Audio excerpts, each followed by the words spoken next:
So this next spot we're checking out is Off the Res. It's a food truck that's serving up Native American cuisine, the only one in Seattle. But we're talking to Mark, who is celebrating a dish called fry bread, which is a recipe that he learned from his Native American grandmother. What's up, guys? This is the spot, huh? This is it. Sick, I'm super excited to try some Indian tacos and some fry bread. Let's do it. All right.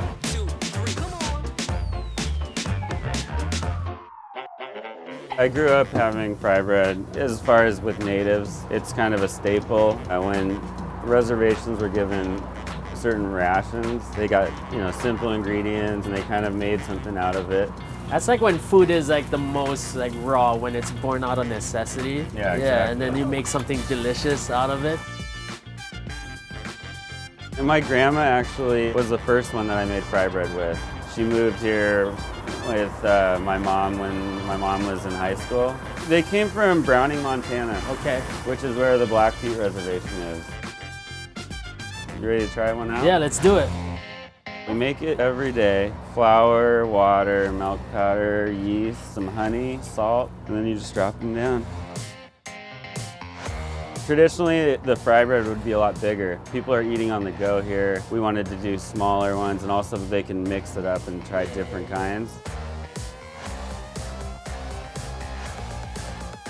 Well, might as well make a beef because that's kind of the traditional style. Got some beef chili. Topped off with some cheddar some cheese. Some lettuce, sour cream sauce, and the pickled onions on top. Ooh, look at that. The pulled pork, it's not a traditional one, but I'm a big fan of barbecue, so I had to have something like smoked on here. Right. It's one of my favorites. Pork shoulder, we smoke it 12 to 14 hours. Then we top it off with a barbecue sauce that we make. It's a whole whoppingness of deliciousness. I love how quick and efficient it is, man. Yeah. Enjoy. Have a good one.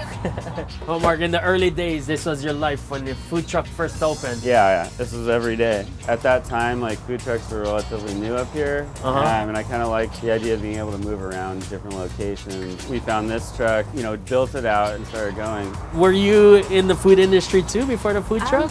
Actually, neither one of us was in the food industry. We're just kind of office bees, We really just love food and we love cooking. And we really wanted something that was our own. So far, it's been such a fun ride and really just a labor of love. Yeah. So this is our huckleberry jam one, and then we top it with a little powdered sugar to make it extra delicious. Huckleberries are pretty hard to find. Yeah. A lot of the huckleberries around here are reserved for picking by native tribes. We asked my mother-in-law, Mark's mom, and then some huckleberries came to our kitchen. I love that. It was wonderful, yeah.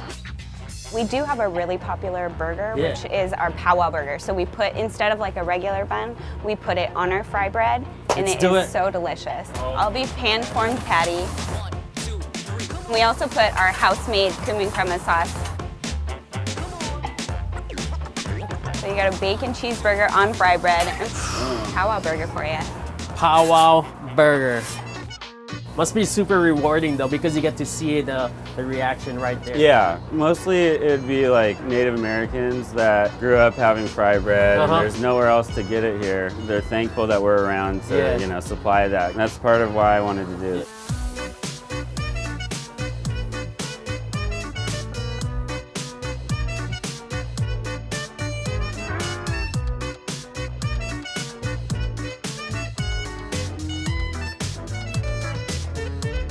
A lot of the talk in the culinary scene is what defying what American cuisine is.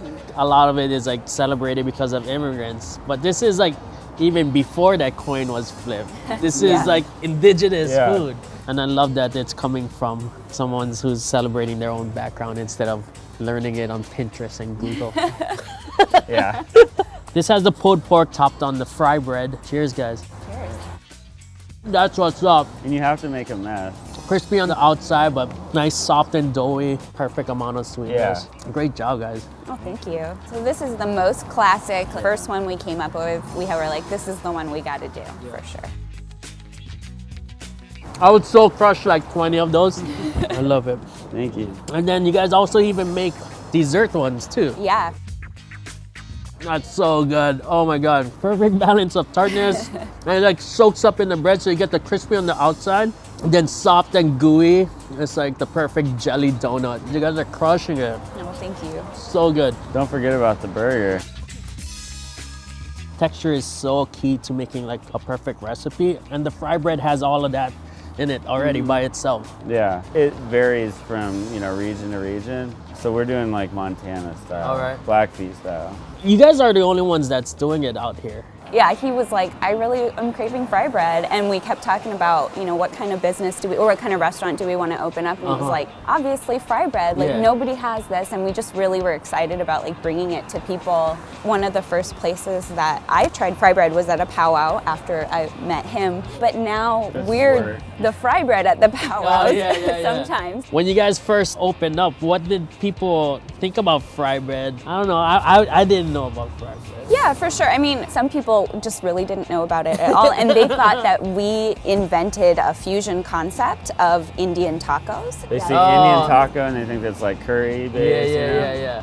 Is there a Native American community here? That you guys... City was named after Chief Sealth. And lots of tribes, like as soon as you kind of come out of the city, there's like Tulalip tribe, Suquamish tribe, and lots of other tribes that are all local to here, coastal tribes. They have their own fry bread style too. Smoked salmon, that's just like so delicious. Yeah. A lot of really good seafood. Really good. So why don't we see this next to a Korean food or even right now, even like Filipino food, right? Why isn't there like Native American food?